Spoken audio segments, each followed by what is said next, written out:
Portugaliya ham shunaqa tahlil qildik, videosi chiqdi hamma yerda. Tarjima. Ikkinchi bo'limda yo O'zbekiston terma jamoasi berdi o'yinni degan ma'noda gapirgan. Bular ataylab qildi degan.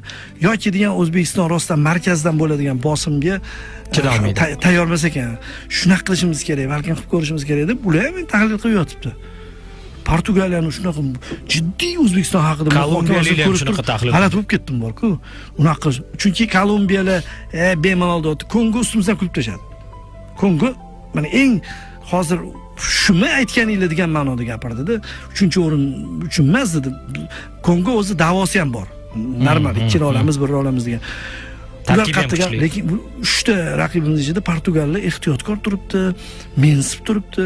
Menimcha Argentinani o'tgan galgi mundialdan xulosa bo'lsa kerak. Hamma bilan jiddiy. Jiddiy qaramasa, shunaqa terma jamoalar urib qo'yishi mumkin.